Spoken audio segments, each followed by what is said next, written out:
The theme for the 2020 LAIF Awards is, give me some drum roll. All ideas are welcome. This means stuff like can win best use of copy. Maybe can win best use of music. I don't know where they're carrying me to go. This November, all ideas will converge at the Lagos Advertising and Ideas Festival. LAIF, West Africa's biggest advertising festival. LAIF Seminar, 22nd and 24th of November 2022. Young Lifers, 23rd of November 2022. Awards night and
hello, everyone out there. Good evening, wherever you're joining us from. Those of us here in Nigeria, those from the UK, from Accra, other parts of Africa, and around the world.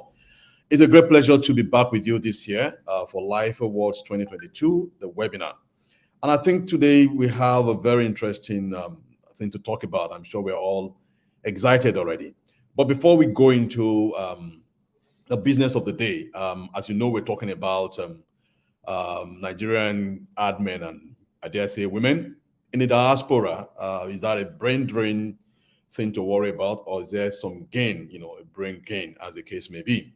And I'm excited to have with us this evening three very distinctive individuals in their own rights who will be talking, sharing experiences with us, and we'll leave it to you, the audience, to draw your conclusion whether it's a brain drain or a brain gain. But I look forward to a very exciting conversation. My name again is Lanre Adisa. I'm the chairman of the LAIF Management Board. In my real world, I am the founder, chief creative officer of Noazak Advertising. Good. So it's my pleasure to introduce our guests for the day. I'm going to start with a woman, so I don't get accused of being biased, because the title says Admen in the diaspora. But it's not just about the men.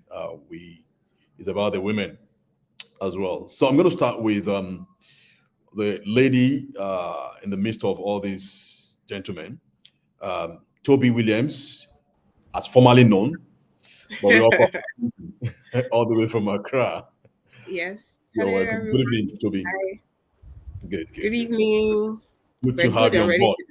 So Tobi is the head of creative strategy at Insel Communications Accra. In our not too far away world, she was a creative back in Nigeria here. She spent some time at Noazak, but she actually trained as a lawyer. That's interesting about her.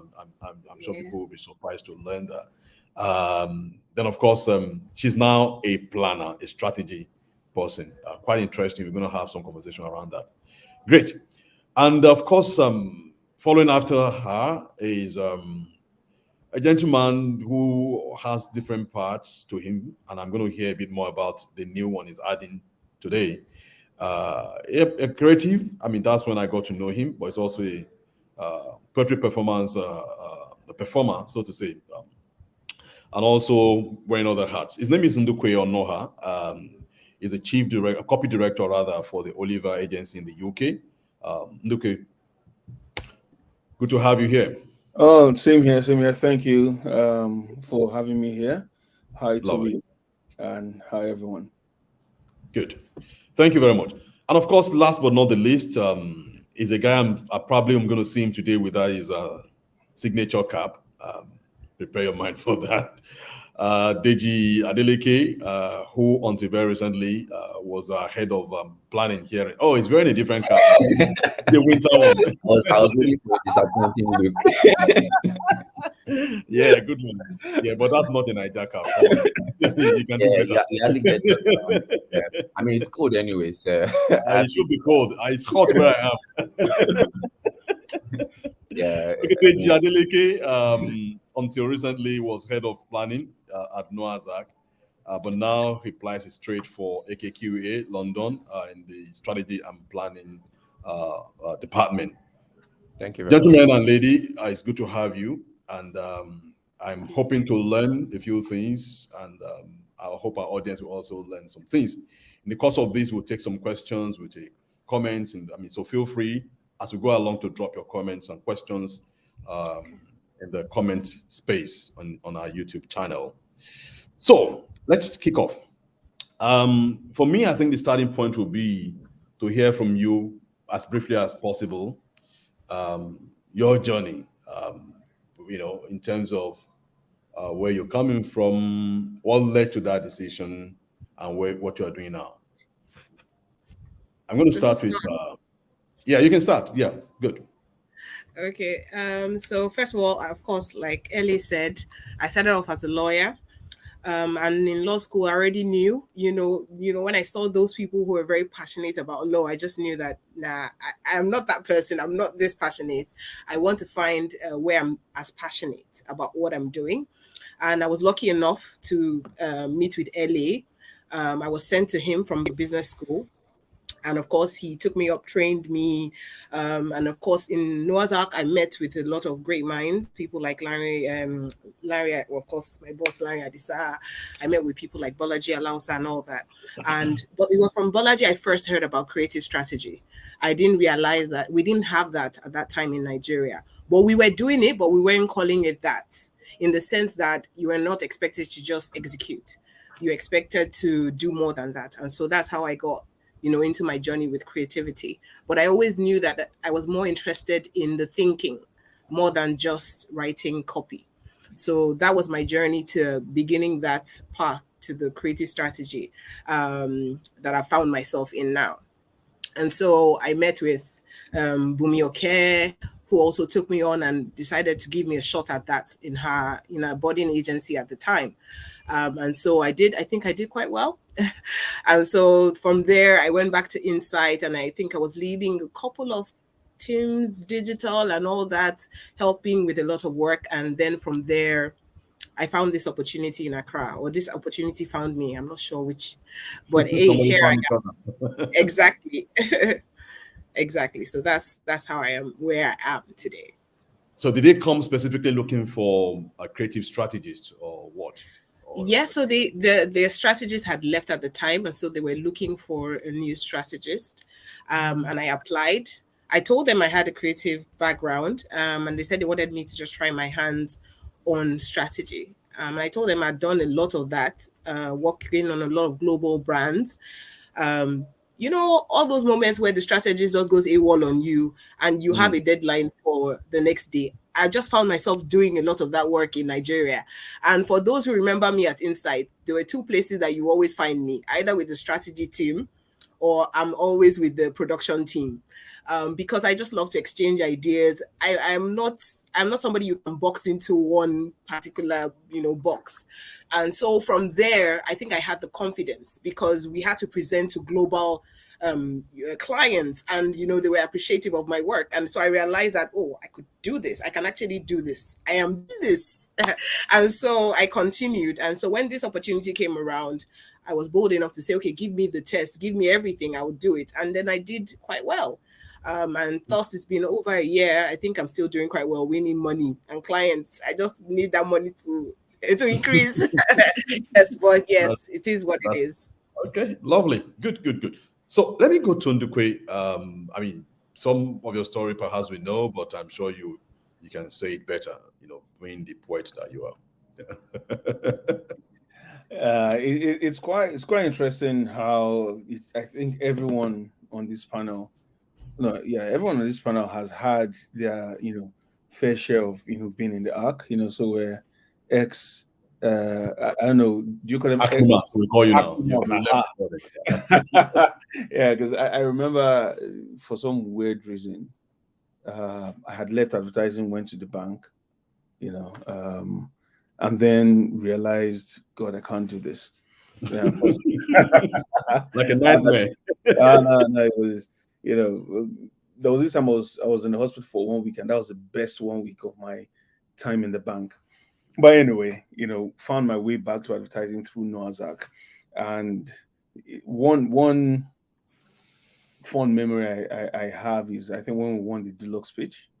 I just remember we all sat there. I think it was probably 4 p.m. ish or so, getting ready to end the day, and then you walk in and go like, "Guys, we won deluxe," and it was quite crazy because that was the first, see your work actually get somewhere. And I think also just sort of like built up my my belief that, look, I can do this.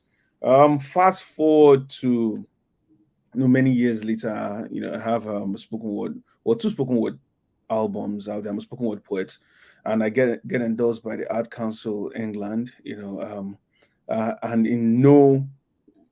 to put it in the way that we understand, a jack band, came to the UK, and it's been quite interesting. Kept knocking on a lot of doors, pushing, and eventually got the opportunity to work with Oliver Agency as the copy director on WorldRemit. And I think that's what that says to me is, whether you're in Nigeria now or you've left as a creative, one thing that can never be taken away from you is your understanding of the cultural landscape in which we operate. And that is what has really brought me to this place and given me this opportunity. But it's been quite interesting, and I'm sure we'll get into it later on. But definitely. just that holding on to understanding of of the cultural landscape is something we can really win with. Great. Deji,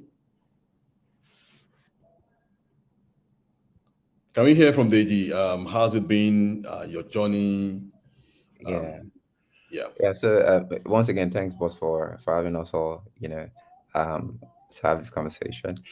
I think, like most people in the art space, or I would even say like most Nigerians, when you stumble on a career, and I use the word stumble deliberately, it's almost accidental.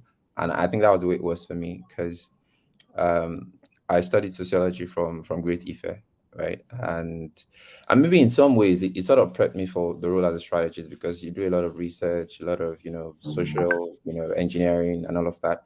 And I started off as, and interestingly, because earlier in my formative years, I had a knack for computers, for programming, for technology and all of that. And so when I started, it was more of digital agency type of thing, right? So I started in a digital agency.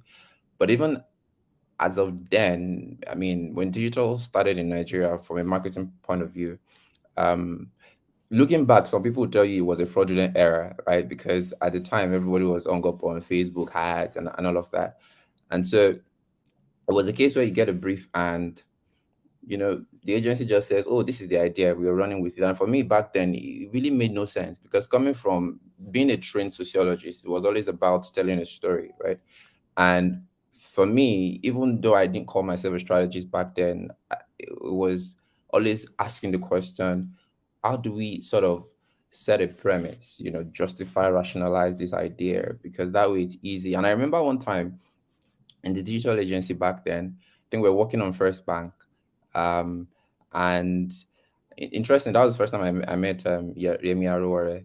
If he's on this call, he probably would kill me for this. But I was in a meeting with him once, right?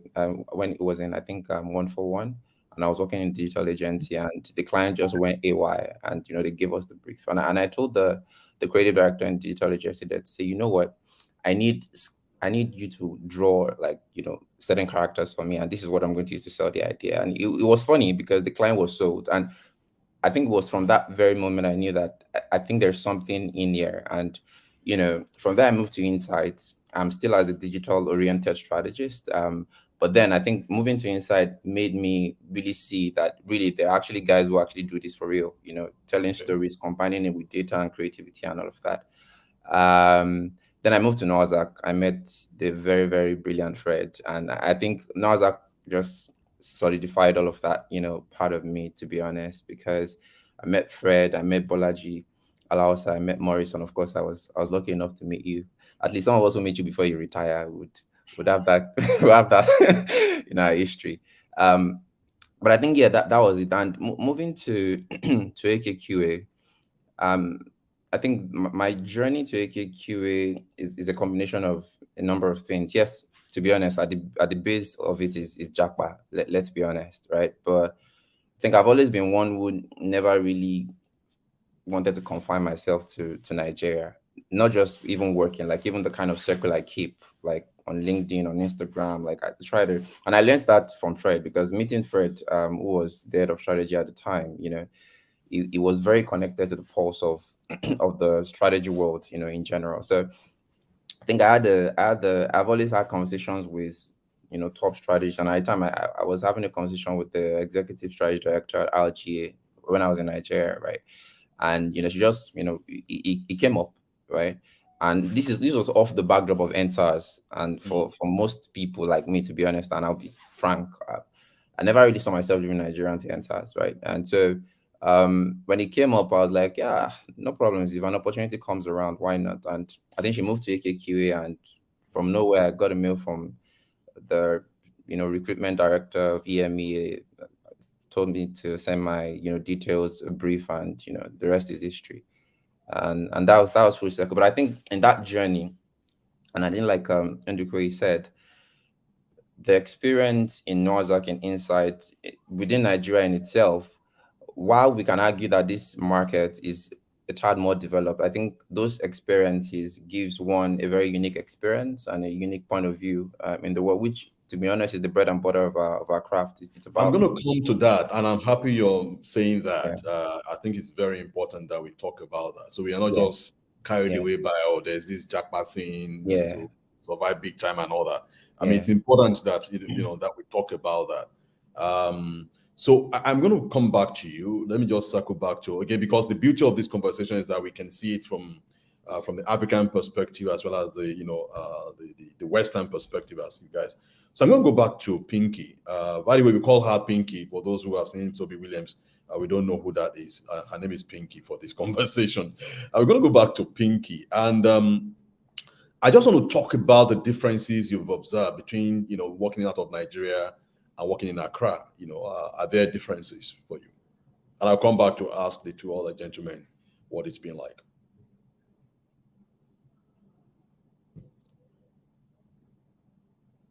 Is Pinky still on?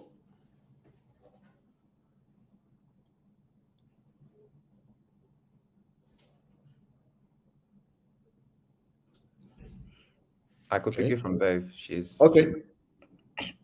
Maybe. Yeah. I mean, she can join us. Yeah. I'm trying to almost answer it like an anecdote, like in terms of how when I landed and my immediate experience. And I think my first day in the studio, because we work remotely, much like we did at Norzac, to be honest. Yeah. And the first day I was in the studio, I was just sitting down randomly, and one of the designers, right, the art directors, they were having a side chat, and the guy was just mentioning in passing that there was a pitch. I think was. I'm going to come back to you, Tobi. Pinky, just a second. Let him just land a little bit, then come back. Yeah, yes, it was one of the automobiles, and it was mentioning that for that pitch, he picked up Unreal Engine to create something for that pitch. And I mean, I play a lot of video games, and I know what Unreal Engine is. Unreal Engine is what video game companies use to create hyper realistic, visuals. And in my mind, I was like, how does an art director pick up Unreal Engine? I mean, it's not like you've been using it for you picked it up for the purpose of a pitch. And for me, it was a signal of something, right? Which is for these guys, right? And this in no way is not in any way an indictment on ourselves, but rather I think it's almost like a point of motivation for me as an individual, and for anyone who cares about excellence, is for them, excellence is not an expectation. It's a norm, right? And I see it in the way they work. And yes, there's the packaging part of it, right? But I think the craft and the level of structure is one that one has to just admire, in a sense. And another thing that I found very, very striking, and it's not necessarily news to a lot of people, is to find an interesting way to connect to the entire landscape, right? And so since my, start on this side of the aisle, I've never really seen a project or even worked on a project where it's just about, the strategist, the copywriter, and the art director, right? At every point in time, there is always that desire to connect to something outside of advertising. And I think to sum it all up, for me, the biggest, lesson or the biggest, and it's not necessarily shocking, but the biggest change I've experienced in terms of how work is done is there's that constant desire to want to tap into the entire landscape of creativity in a sense. And I know we've always had this conversation early, even back in Noah's Ark. I know it's a constant conversation that, we kept having is how do we sort of, push the envelope? And I think, to be honest, these guys aren't just pushing the envelope, right? They've done it in a sense, And I think for me, that's not just inspirational, but it's also a very good learning point pick up. Thank you very much. So let's hear from Pinky in terms of what's different, your experience in Accra and working out of Lagos. So I will start by talking about my son, Shorikwe. So when he was in Nigeria, he will walk, his homeworks last all the way to midnight sometimes. Like we have to be the ones to say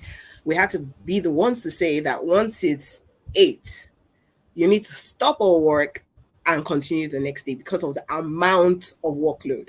Now, when we came to Ghana, it got to a point that his dad was almost thinking, are you sure he's going to school? Because when you ask him how much work did you say, I just did like 2 or 3. And I was like, no, are you sure these people are working? Because in Nigeria, we work. We really Love work. you. Yes, we work. So I think that's the major difference. Like, take a chill pill. If take a chill pill was a person, that is Ghana.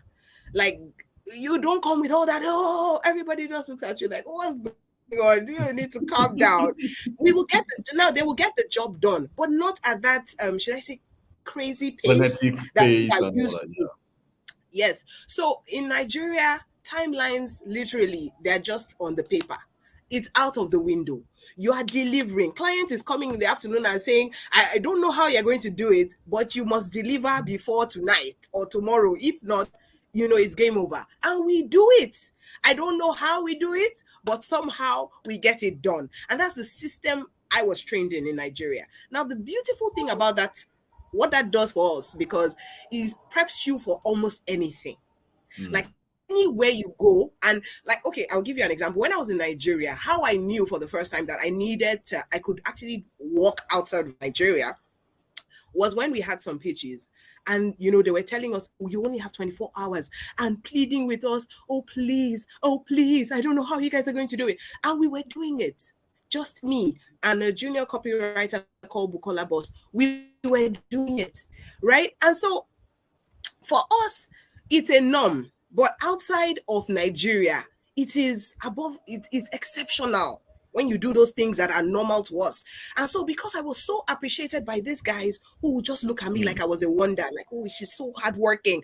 Meanwhile, to my team, when they're reporting back to my bosses in Nigeria, it just seemed like it's normal. Like every other person in Nigeria, that's how we live our lives. So that's the first shock I had. When I got here, the pace is different.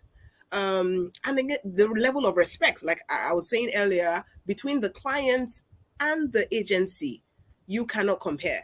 I have not had one insult from my clients since I got here. But in Nigeria, unfortunately, it was the norm. Clients will talk to creatives shabbily, treat creative people shabbily. They have little or no respect for people and their craft. And that's what I found. Not with all my clients. I have a couple of them that, I just absolutely love, who have also been an inspiration over time. But you find a couple of them who would just treat people, in a very bad way. Let me just put it that way without, saying too much. But you don't find that here. In Ghana, And outside of Nigeria, working with different clients across Africa, I found that they're very respectful and they respect our craft. Yeah. Great. Thank you very much. So, Ndukwe, before you give me your perspective, I mean, what we've been saying here is almost like there used to be these Budweiser commercial with the aliens. So the aliens come to the world, and eventually they go back, to the planet where they came from, and they're asking, so they come back and transform back to being aliens. It's like, so what have you learned? And he says, what's up? So you're gonna tell me now what have you learned, and it's not what's up. Right. So I'd like to start off by saying one of the things that hit me when I got here was seeing at the end of the day, it's all packaging. The industry here isn't necessarily, or the people in the industry aren't necessarily smarter than we are. They are not necessarily more creative. But what they have done that we need to learn from is being intentional. So here for a lot of people in Nigeria, yes, there's that passion of advertising, but there's also that thing of, look, this pays my bills. So for a lot of people, it's work. For a lot, but here, advertising, you see, is an integral part in the building block of society. It's how they maintain their stories. It's how they maintain their culture. So when you hear things like, oh, culture, we do this in culture, we do that in culture, what they use to make sure that is passed on from one generation to generation, for the most part, is advertising. And so that's one thing I found that has been quite interesting in terms of a difference between industry in Nigeria and the industry here. Lovely. Other thing as well is, in Nigeria, we can like to come and kill ourselves. So you have Pinky who's writing copy, but at the same time he's doing strategy, and at the same, so when the brief comes, you're writing you're doing radio, you're doing digital, or maybe they just say, okay, you know what, I'm going to do this digital here, I'm doing social, I'm doing paid and all that. But here, and a quick example is the times I was having chats with people, they were like, right, so what sort of copywriter are you? I'm like, You're blank. I'm a copywriter, but you're like, oh yeah, but are you more? But when you share, I do everything, and again, being an Igbo man, look, what do you want? I can do it now. I can, But the thing is, so people are like, right, well, are you a conceptual writer? Are you a digital writer? Do you write SEO? Are you this? I'm like, way too. So all this different people can do it, and we're still okay. So that's one thing. There's specialized. You are allowed the space to grow, not just your craft, but also make sure that you are invested in it, so that you are the best version of you that you can be.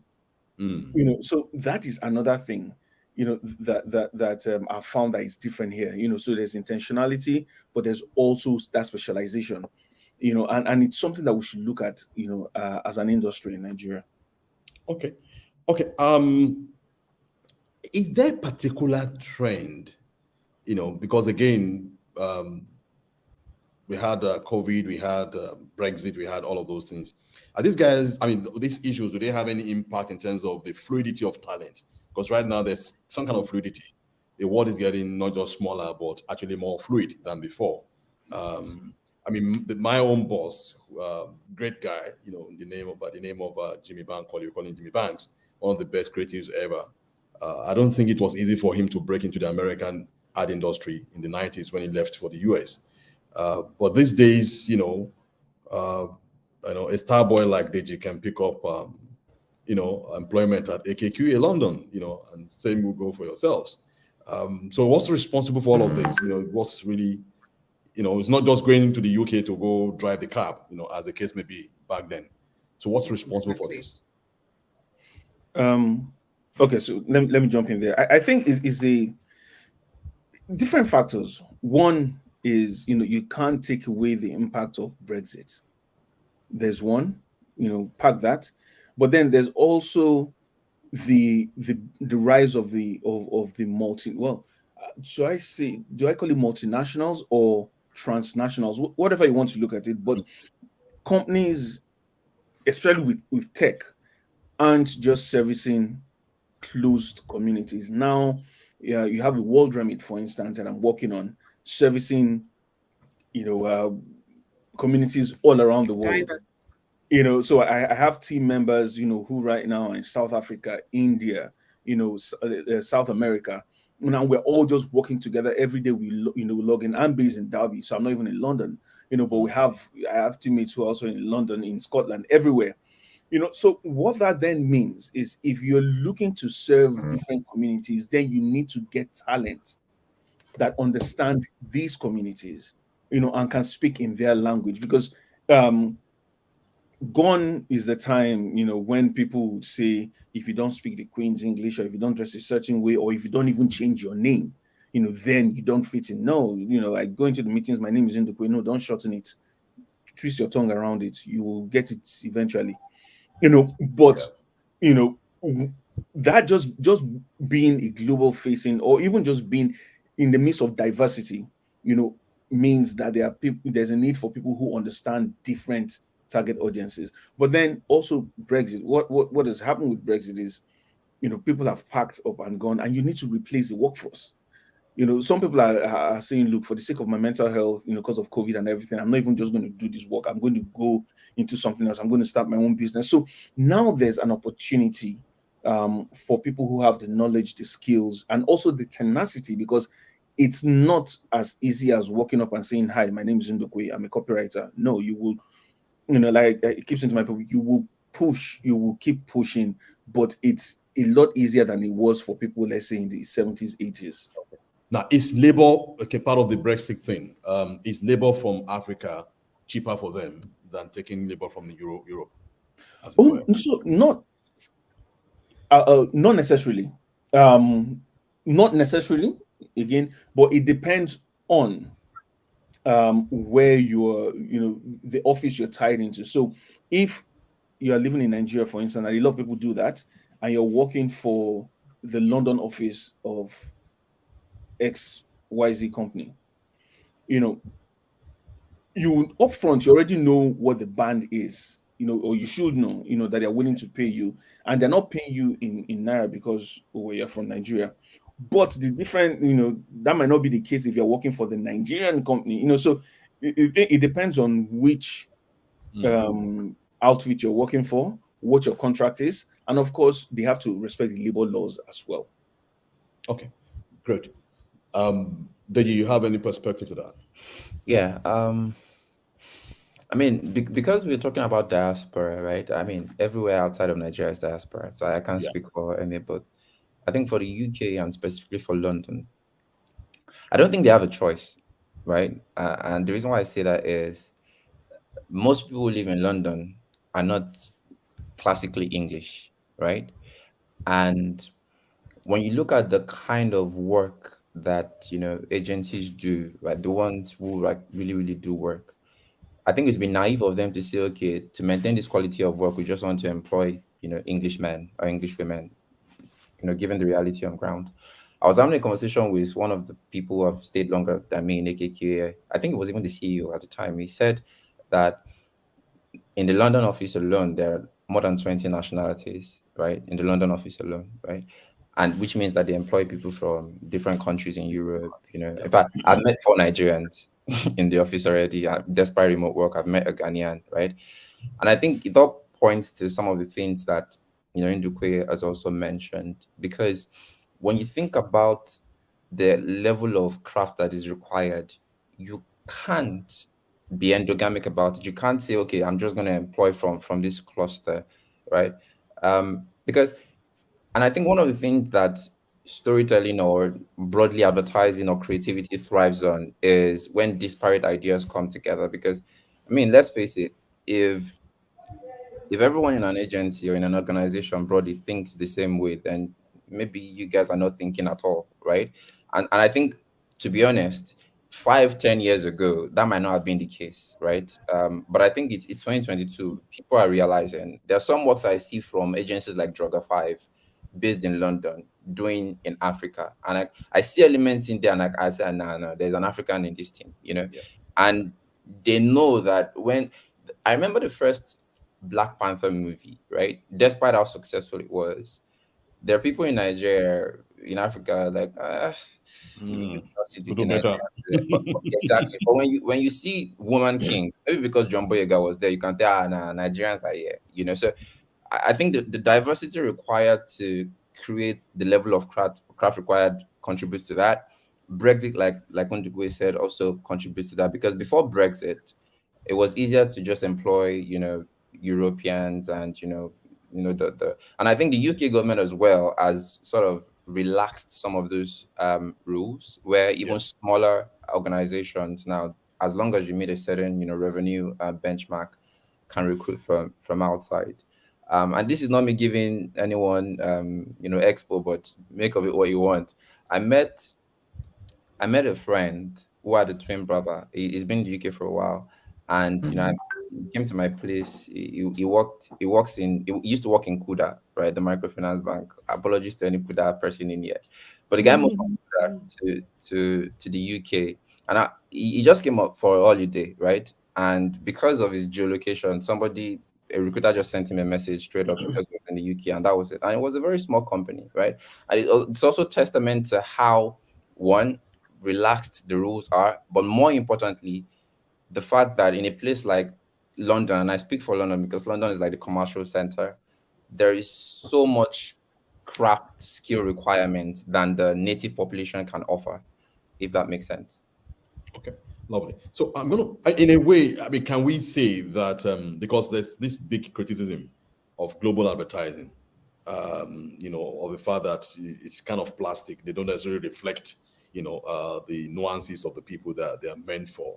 Could we say that this is a way of ensuring that diversity may allow for such global ventures to make a bit more sense, as it were? So could it be deliberate to say that we're looking for this diversity in talent as well? Is that what we're dealing with? And I'm coming to you, Pinky. Yeah, go on. Yeah. Yes.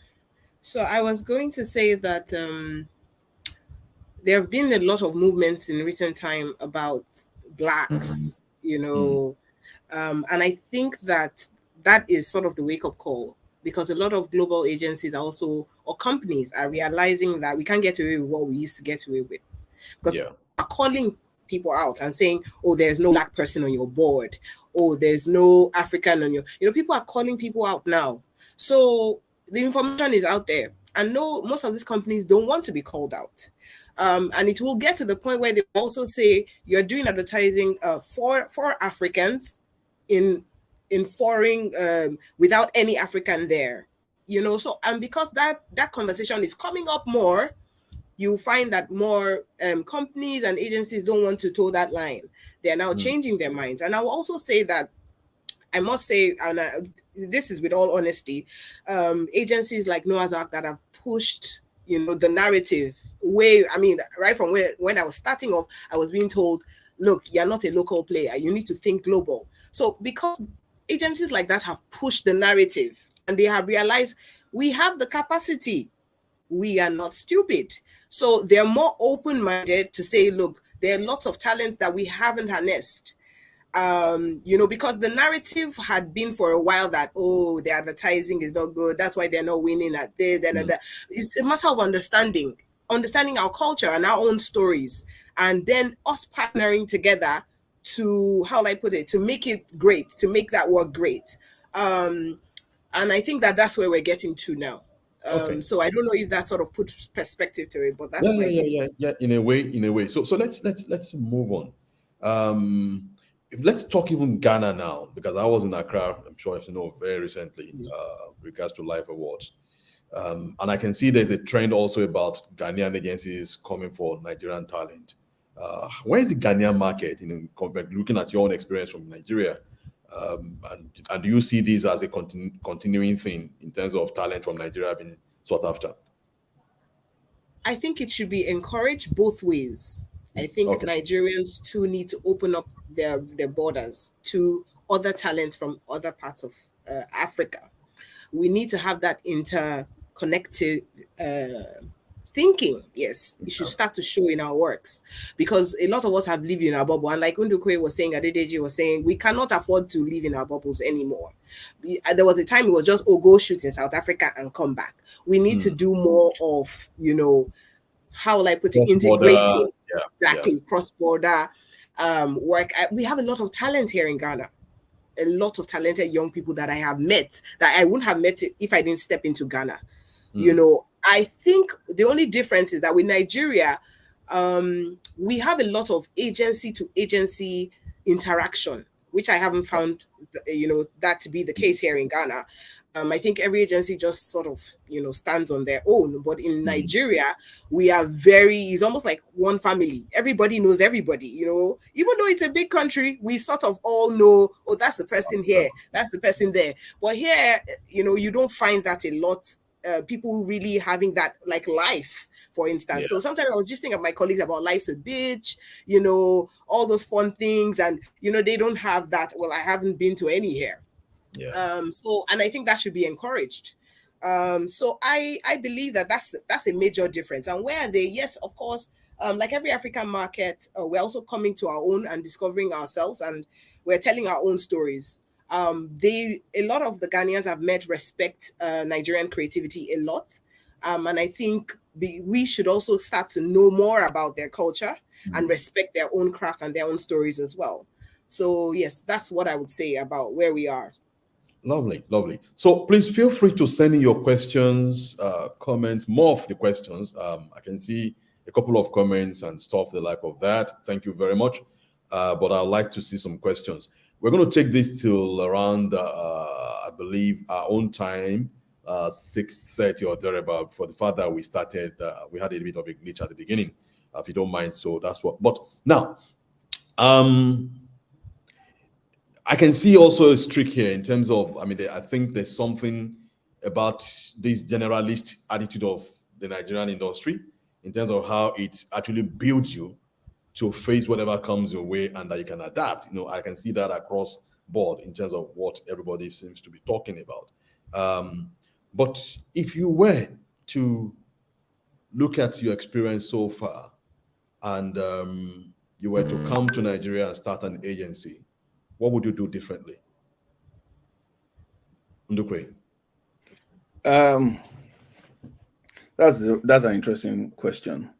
But if I would start an agency in Nigeria, the first thing I'll do is to put in place processes that one will protect the creative talent. Well, the whole agency talent, not just creative talent, but if there's one thing I've learned here is that there's that protection for the talent and respect, as Pinky as well said, for the talent.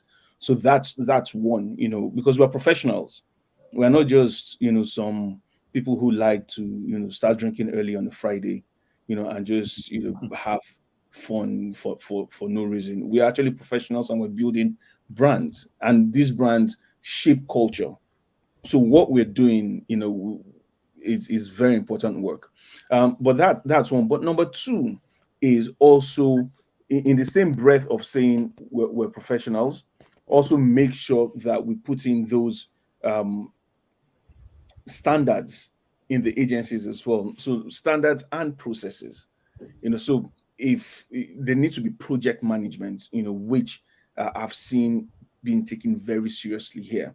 I remember when I started in advertising, we used to have the traffic manager, and then at some point it just sort of like fizzled out because everyone suddenly. We still have it, and we're also actually automating it going forward. So yes, right. So those things, that we started taking for granted in agencies and actually phased out for a lot of agencies in Nigeria really are important. So yes, the work of a brand manager should be just that, manage the brand, look after that brand, look after the best results for that brand, but then whether a project manager should actually handle projects from end to end. So processes, those are things that we lack. And then, of course, continuous learning. But apart from that, now this is one thing that cannot be done by one agency. It needs to be done by the agency community in Nigeria. We need to start billing like we're serious about what we're doing. We need to start, because Bank ABC, for instance, would go to a management consultancy and they will gladly fork out dollars for their consulting. Come to an agency and then put their hand in their back pocket and say, we should manage this, and then give us this turnaround in 24 hours. It shouldn't be. People should be able to afford to work and live in to live a decent life if they work in ad agencies.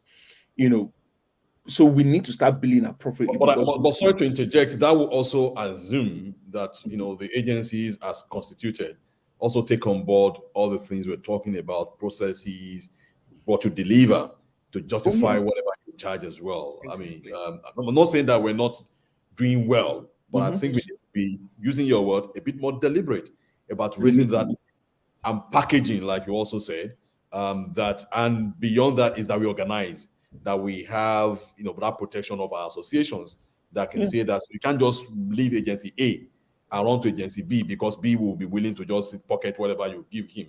You know what I'm saying? Because definitely.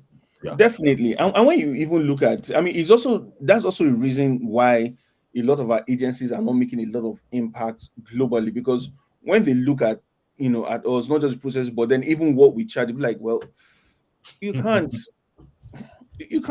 play on this scale. So we need to look, first of all, decide that, look, we are a business that shapes society. We are a consulting business, and we help, to move your brand from point A to point B. Without us, we need to realize that without us, a lot of brands will just be dead in the water, and it might seem, like to toot our own horn, but yes, we should toot our own horns. The amount of thinking we do for brands, they should pay. Right now, there's no commensurate pay for the amount of work that people do in Nigeria. Okay, lovely. Anybody wants to just add a thing or two to that before I... Yes, I would add something to that. I think for me, I will start by saying I remember my decision, why I decided to leave Nigeria, was a particular day I'd worked from 8 a.m. in the morning till 3 a.m. till the next day. And I remember I was on my rug and my whole back was aching and like I was frustrated. And guess what? The next morning, after all that stress, we woke up to a barrage of mails from the client, writing in red, this, that. And I was just like, this cannot be. So this shouldn't be tolerated. How do you treat people like this? And then people just started resigning, and no, because people couldn't take it anymore. Like people were breaking down mentally. And I think that there should be laws in place. So if I was going to start off an agency, such things are things that I would discuss with the ad bodies to say, how do we curb clients? I know, yes, clients will be clients, but it is not this bad in other countries. So there must be something they are doing right that makes their clients treat people like people. Why are we treating our own like they don't matter, and treating human beings like they don't matter? Because all we are seeing is the bottom line at the end of the day. When we look at people that are great at their jobs, because we have so much talent in Nigeria, like how you know is when you step out of Nigeria and you just be like in awe, because even the most junior person, and I say this with most respect, in Nigeria, they pull way more than their weight. So how do you disrespect a person like that can stand anywhere on the global stage and do great things? So I think for me, if I was going to start setting up an agency, that will be the first thing. How do we ensure that our laws protect people, like he said, to make sure that such things don't happen? Lovely. Deji. Yeah. So we're going to set up agency of the one with the cap. Yeah. I think Tobi and Ndukwe are spot on, and I'll have said a bulk of what they had said. But I think one thing I'll add to that is And then from my little experience, and I know Ellie, you are aware of most of my sentiments, right? And most of those things have not changed, and they are further reinforced, after I got here. Is if we're going to start an agency in Nigeria, I think diversity is very critical. And by diversity, I'm looking at diversity along two lines. One is diversity from a cultural standpoint, like going outside of Lagos to recruit people, right? Because we know that advertising in Nigeria, for the most part, is Lagos-centric and Ibadan-centric, right? And when you sort of flip that mirror to Europe, America, wherever, right, there is that global attempt to be a bit more diverse. But beyond that, I think diversity also in craft. So when I got to AKQA, yes, there are directors, there are copywriters, there are, strategists, but there are designers, different types of designers, right? You have, designers who are product designers. You have industrial designers, people who in fact, there's a department within AKQA that actually designs buildings, interior, for some weird reasons, right? Which is quite nice, right? There's a department that designs sky glass. So sky glass is literally a kind of TV, but it's a unique kind of smart TV, right? And I think, yes, it's capital intensive. You might argue that there are no clients who are ready to pay for stuff like that, which is like a conundrum. But I feel like and this is a personal sentiment, until we start to give them unconventional value in terms of what we can do, I think this whole idea of we need to bill more, I don't think, with all due respect to Nigerian clients, they are ready to even hear about more billing money, right?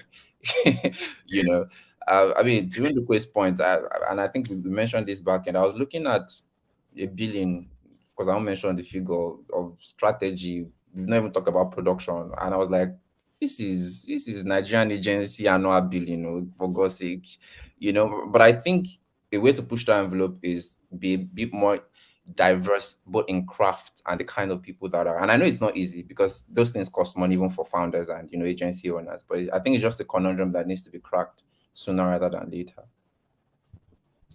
Great. Okay. I want to switch it a little bit, but let me take one or two questions and I can come back to my questions. So there's a question here which I think is a little bit general. It says, this is from Amisu Adamilola Christobel. Does creativity have to do with the mind or the brain? I mean, eggheads here who can enlighten us. And how do you develop your creativity? So who wants to take that? Ndukwe is my boss. That's what they say when they just want to push you up. My goodness, that's quite an interesting question. But if the brain is a muscle, then you need to continue to exercise it, don't you? But creativity again is one of those topics that is really what was that word now? Put 10 people in a room, ask them what creativity is, you're going to get 10 different answers. So it's subjective. But the thing is, continue to learn, because what we do isn't really pulling rabbits out of hats. What we do is look at, tell stories in a way that people who come across you can look at it and go like, I get that. I could have thought of that. Yeah. I could have thought of that. So as long as you can connect with people, even if you're doing that unconventionally, you're being creative. But to be able to make sure that you continue on that trajectory, you need to feed your mind daily. Look, and to Adedeji's point, so it's not just hiring from, being diverse in your hiring, but also be diverse in your thinking, be diverse in your consumption. Don't what are just you reading? What are you watching? Yeah, don't just be stuck on watching, or don't just be stuck on watching reels on IG. There's even just sitting down and just watching people and seeing how someone says a word, helps build that connection. So yeah, that's what I was. Okay. Any other person wants to take a start? Yes. So I would say that yes, there is Abinibi. I don't know how to say that in English. There is what you're born with and what you. So there are some things that they're in it. You're born with it from a very early age. You already have the capacity. They can spot it everywhere you go, that this child has creativity. But unfortunately, just like with football, some people have the capacity just by playing on the road. Some people have to go to the schools. But the thing is, even when you have what we call abinibi, that is innate creativity, you still have to build yourself and build your craft. And how do you do that? Is one of the ways is what Ndukwe had said in terms of what you open your mind up to. Also, the kind of people you discuss with. Adedeji was talking about the kind of people we used to hang out with in Noah's Ark. I dare say that the kind of friends I used to roll with, even through my time at different agencies, they were always brilliant people. So they just iron sharpened iron, if you know what I mean. So then I guess if you do not have the capacity to be creative, then I mean there are other jobs for you, you know, in the world. So, but yeah, I think that and they are not destructive. And they probably will pay you. So you actually make more money as a truck driver in the US perhaps than you know. Anyway, I'm going to just switch it a little bit. The question here from Ife Tabi, and he's asking the question. So this is a two-part thing, but let me take the first part. It says that, do you believe there is a gap between advertising over there and here? It could be talent, brands, risk appetite, whatever. And if there is, how can we begin to close that gap?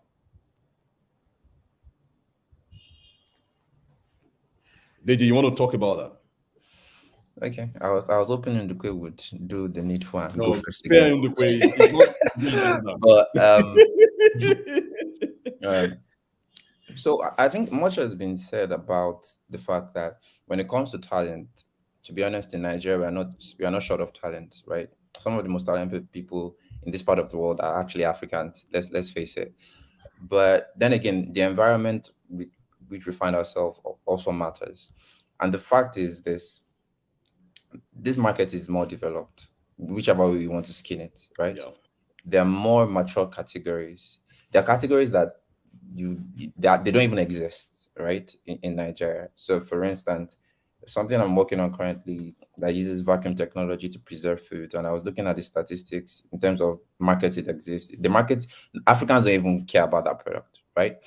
And because categories differ, because you have more diverse categories that require more diverse thinking, that requires more diverse solutions, I think it's only natural that the kind of solutions you then begin to get are somewhat different. Now, this has no bearing on who is more creative, where better creatives come from. No, it is just what it is.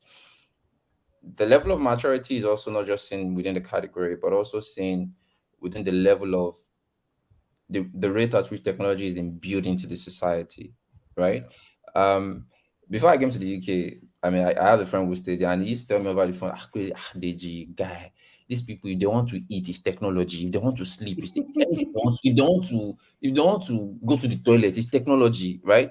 And what he was essentially saying is, if technology is so much ingrained into their lives, it means you as a storyteller, you have no choice but to also imbibe it. So I think in terms of the gap, I wouldn't say it's necessarily in the talent, but I think it's in what's required, and what's required translates into the work, and therefore it is what it is.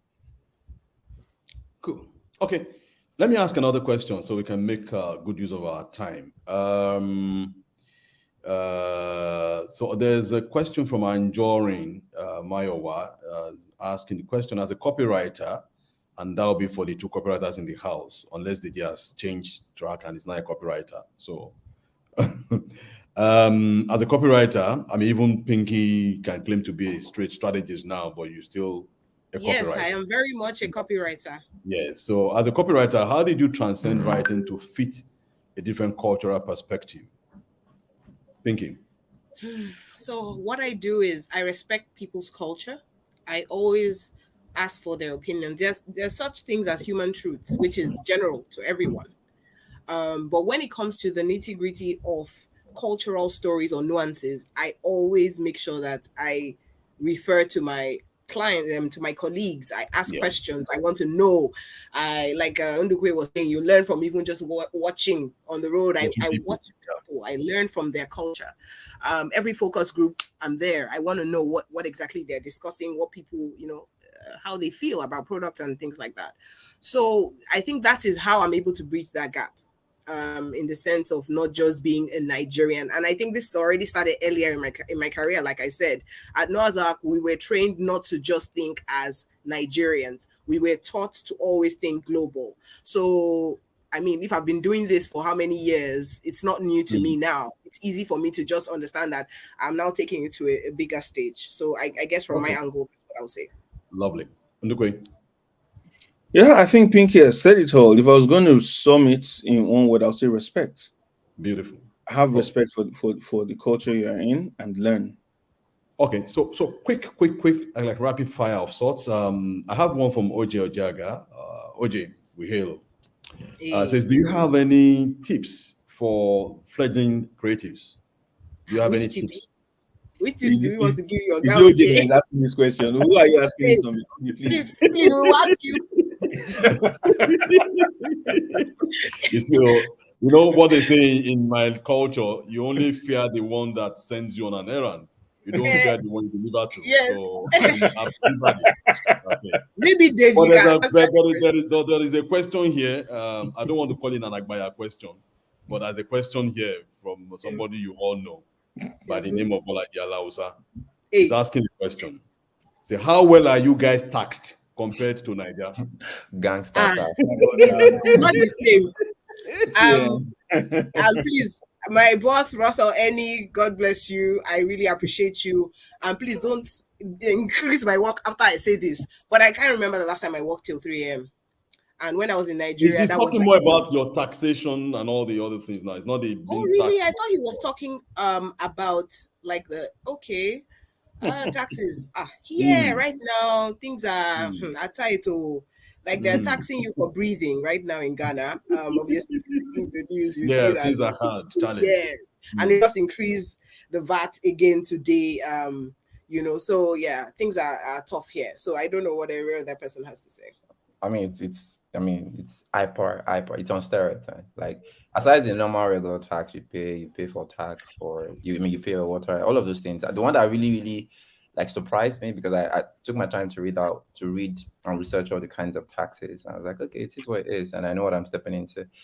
But I got a letter, I think a couple of weeks ago, asking me, am I paying tax for my TV cable? I'm like, bro, like I don't even have cable. I don't watch cable TV. Like, and I didn't respond. I was like, you guys are joking. They sent another. I was like, we are coming to inspect your device. Calm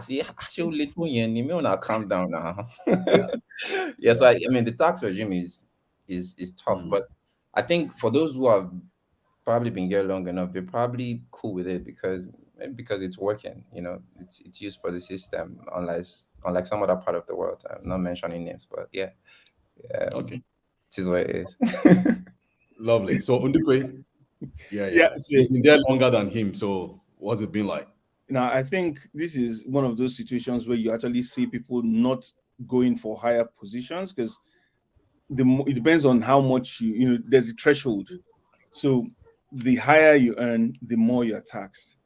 So if you are going to earn so much and then have more responsibilities and then get tax so much, some people will be like, you know what, let me either not go for this or let me work as a freelancer.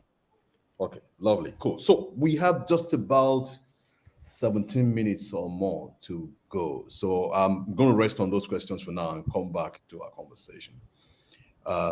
Quick answers. What do you miss most about Nigeria? Pinky. I miss the energy from the people. Quick, fast. We are always on the go. I miss that. Yeah. Ndukwe. Look, Nigeria is Nigeria. I mean, you can't explain it, but people that when you know how they say that, a child knows the difference between a wink and a stare. So that's that thing. Nigeria understands Nigeria. So I just miss that community. Yeah. Okay. Yeah. And talking community, I was asking you earlier before this started, if you guys have a community out there or any other plan to have, not as in Parako per se, but the creative community,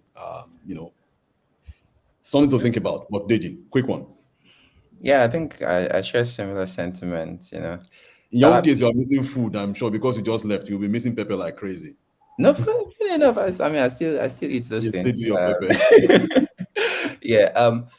I mean, that spontaneous ability to just hook up with people, like, I mean, after 5 or whenever, whether it's 12 a.m. we close on the agency, wherever, you just go to one place, chill with your guys. Yeah, everybody just goes home and mind your business. I've not even seen. I don't think I've had more than 5 minutes conversation with my neighbor. So like it's everybody's just on their own, and it can. I mean, there's a pub. There's a pub opposite my apartment. Even though I don't drink, right? As a strategist, you just want to observe. Sometimes walking into that pub, you'll be like, come on, who I go follow talk like this? But Nigeria, just enter one place, sit down, man, you're fun, up man, you're Ronaldo. Yeah, but everyone's just on their own. I miss that spontaneous sense of solidarity. And it's good that you mentioned that, especially for the two of you. Anyway, even for you, Pinky. I mean, there's this Nigeria-Ghanaian beef and all that. I mean, in terms of extending, have you felt a sense of discrimination, especially in the UK, that makes you feel like, what am I doing here? It happens now. I mean, the things that these guys are just, they're smooth with it. So you just need to, there are times things happen and be like, wait, did that just happen? Am I the only one seeing this? So it happens definitely, but you also just remind yourself, I know it's in carrying me come. Yes, I have experienced this at the immigration office. And just like my boss Bolaji just said, don't be your fault. I mean, I had to say, I apologize. They're like, why are they hiring a Nigerian? Prove it. We will not stamp your passport. You cannot work here. They gave me a bit of a runaround. And I said to them that I thought we were brothers. I thought, I'm sorry, but I actually thought we were brothers. So I didn't expect this treatment. But I also understand that if I was going to move from Lagos to another part of Nigeria, I probably would have experienced worse. So we all have that disdain for something new until we understand it. And of course, some people have a lot of, I hear a lot when they say, oh, Nigerians are aggressive. Oh, Nigerians are aggressive. I mean, if I had $1 for every time I've heard that since I got to Ghana, then I'll be extremely millionaire.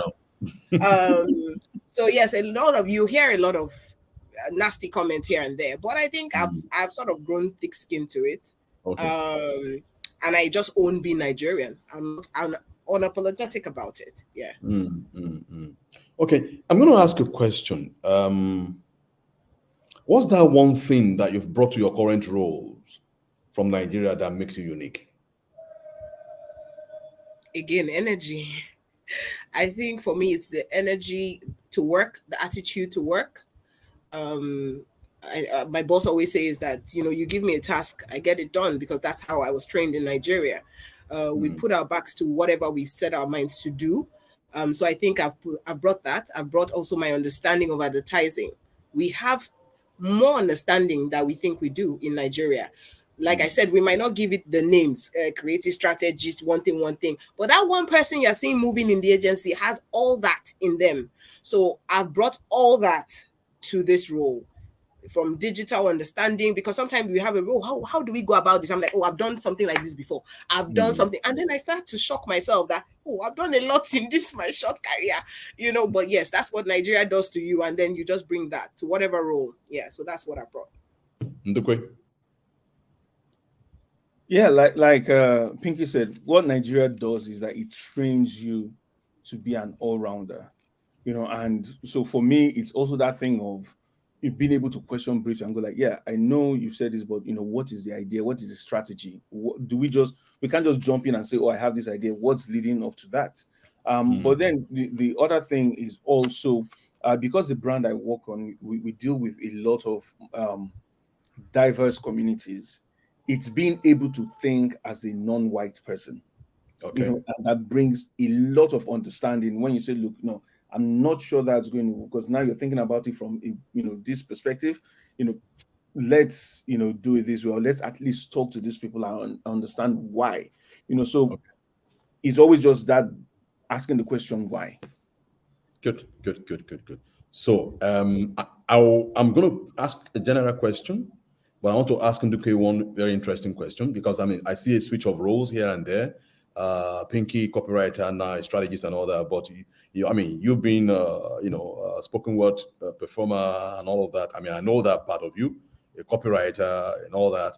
But now you're also going to politics, if I'm right. I mean, you've gone in for council election. How did that come about?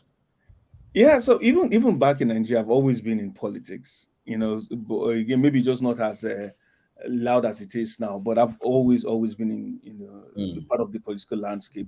But here you find that you're able to, unlike Nigeria, you don't have to go and see delegates at night. But you're able to. Ghana, sorry, apologies, Pinky.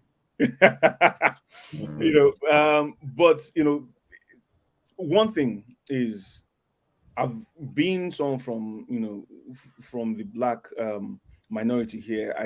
I've also seen that there's a need for us to come together as a collective, and to be able. So there's no need complaining from outside, So having conversations with people from that community as well, like just being like, look, what, we need to go in and also try to make sure that our voices are heard. And one way to do it is at least at the local level where you're able to, So yeah, like you said, I've been selected as the candidate of the Labour Party in next year's local elections thanks, Pinky, for Marquardt and New Zealand ward in Derby.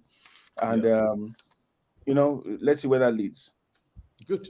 Interesting. We'll watch that. Let me take one or two, just a question or so from here before I round off what we're doing now.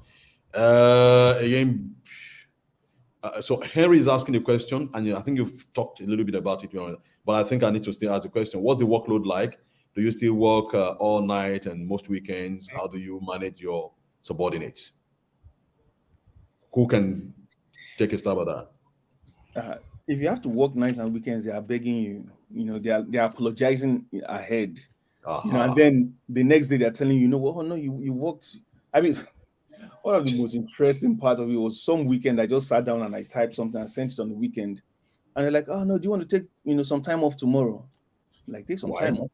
Because you sent stuff over the weekend. Because I sent stuff over the weekend, I'm like, Auntie, I was already, but it's that. So people, they don't want to infringe, on your time. But there are also times when let's not make it look like it's also it's all butterflies. And there are times when you have to, you're sort of like demands it, but there's also that respect, that look, this isn't normal. You shouldn't do this, and there's. People try to address it because again, there's been some backlash. There's the culture with some agencies again is people just bullying into working. So it's not as if it's so everything is fine from Nigeria, but at least in my agency, they'll try to make up for it. Okay. So I'm going to ask one more, and that perhaps will be the last from the questions. And this is from Bolaji again.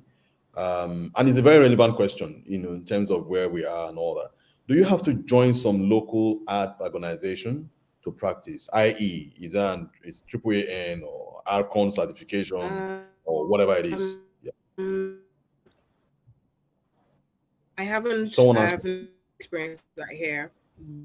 Okay. You don't need to do that. In Ghana. No. What's the experience in the UK? I mean, again, being a foreign practitioner, did you have to go through anything? Did you have to register with anybody? At all. I mean, the ones that exist are voluntary, like the IPA, you can pay for that if you want.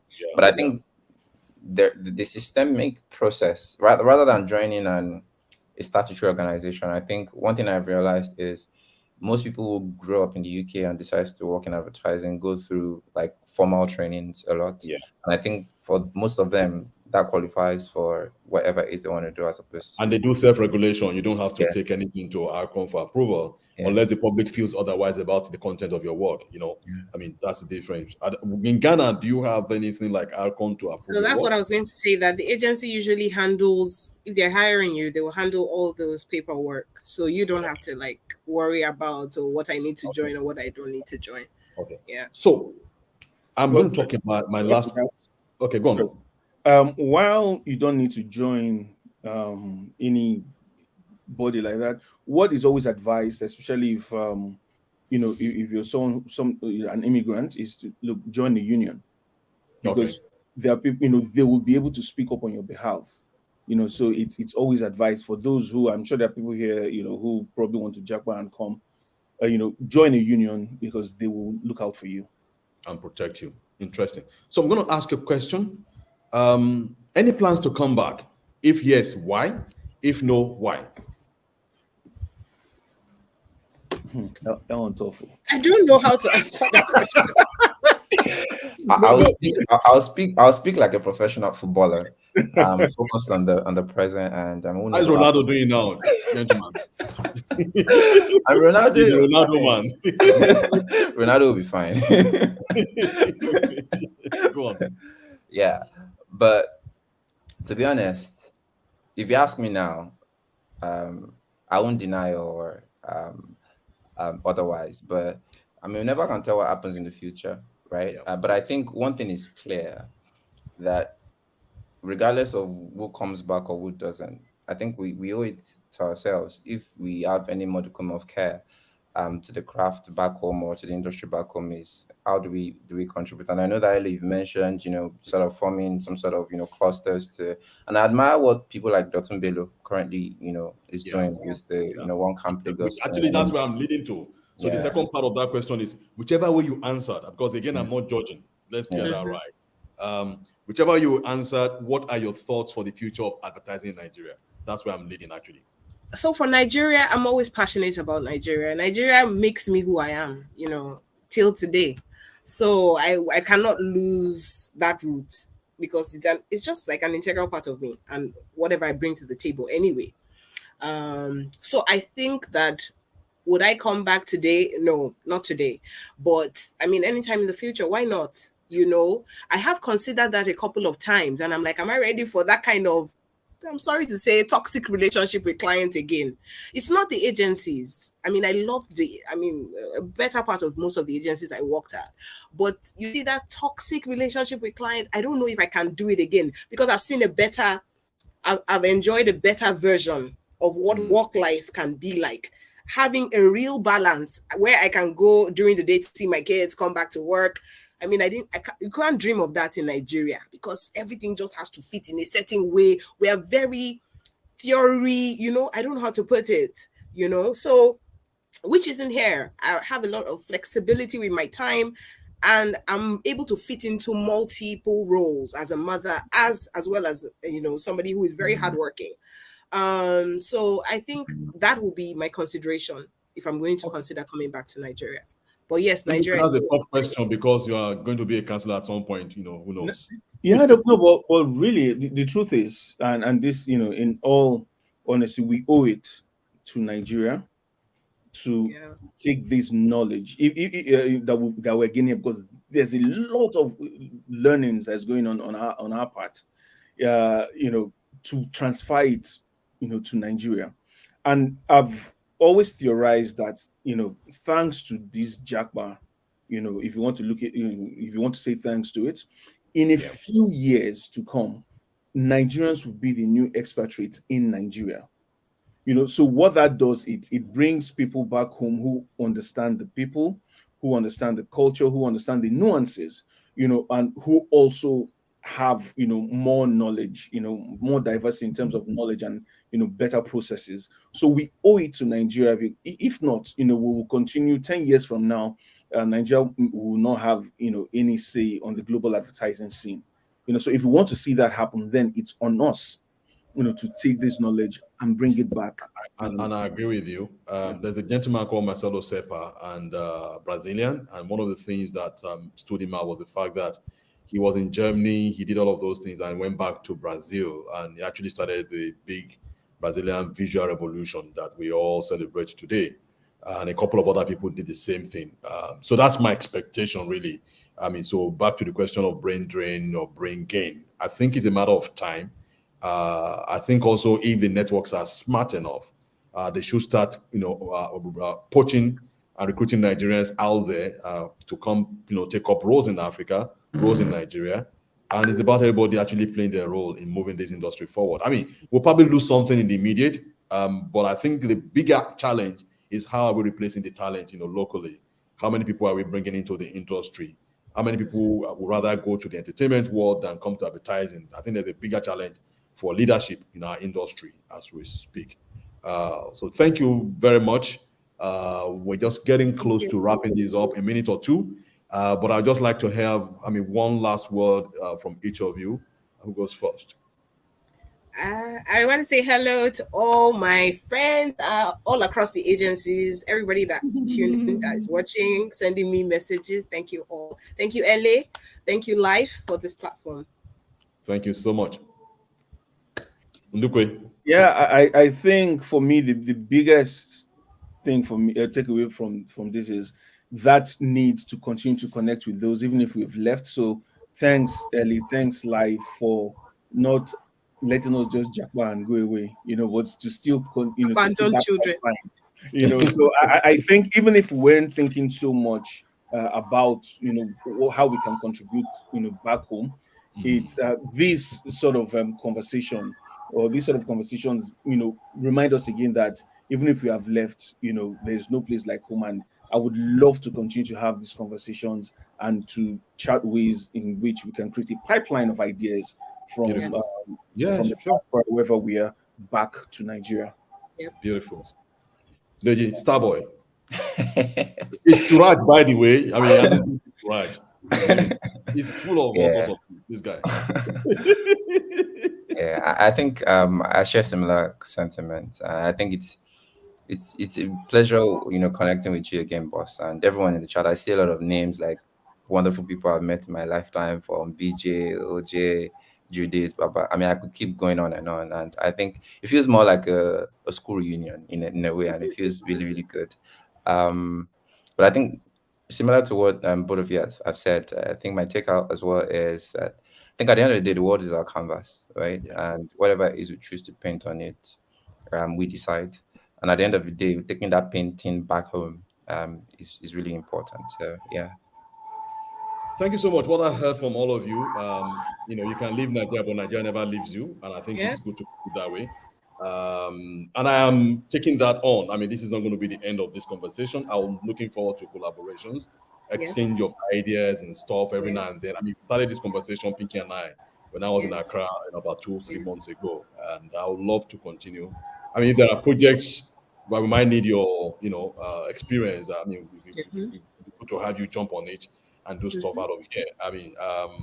I'm a diehard optimist. I don't see the hula baloo about people fleeing. I think the challenge is for us to keep things going from this end, and hopefully, there was this what's his name? Adesonya's song that life is like rivers. If you don't meet up there, we're going to meet down there somewhere. So it's a continuum of sorts. So thank you so much. Before I say goodbye and good night, I'd just like to remind everybody, it's the LAIF Awards week, and the climax of it all is the LAIF Awards happening on Saturday at the London Center. I think there's a chance to join virtually for those of you who are outside. You might just be able to have a feel of where we are in the industry and what's going on. I'm looking forward to that. Hoping to have a fantastic night. Thank you so much, everyone. Thank you. Ndukwe, Suraj, and everybody out there. Thank you for being a great audience. It's been very interesting reading your comments and all that. Very exciting. Thank you. All right. Bye. Good evening. Bye-bye.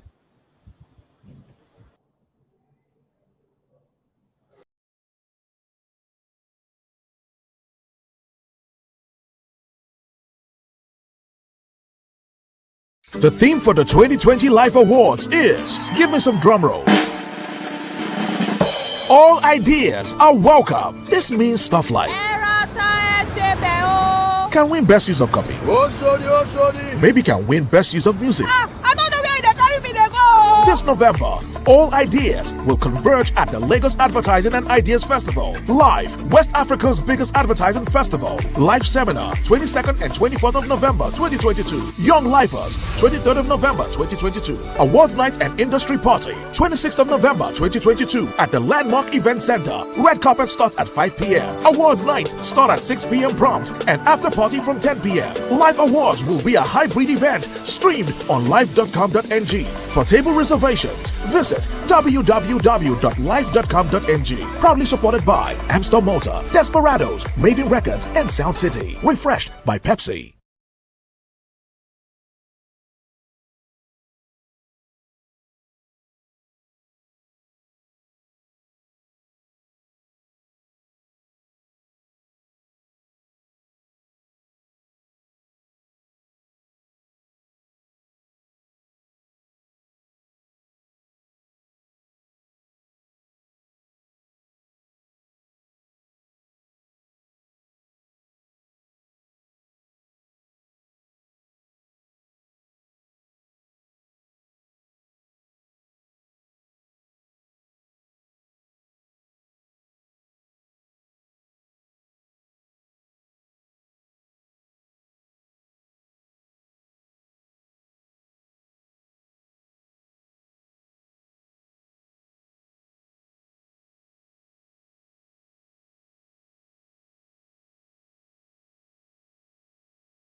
What does it take to be a leader?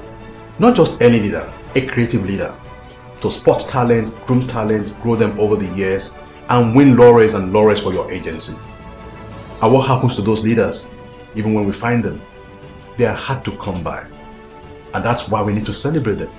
At this year's LAIF Award, the inductees of our Hall of Fame are true leaders in every sense of the word. I can't wait, and I dare you can't wait either, to know who our inductees will be for this year's LAIF Hall of Fame. Looking forward to it. See you there.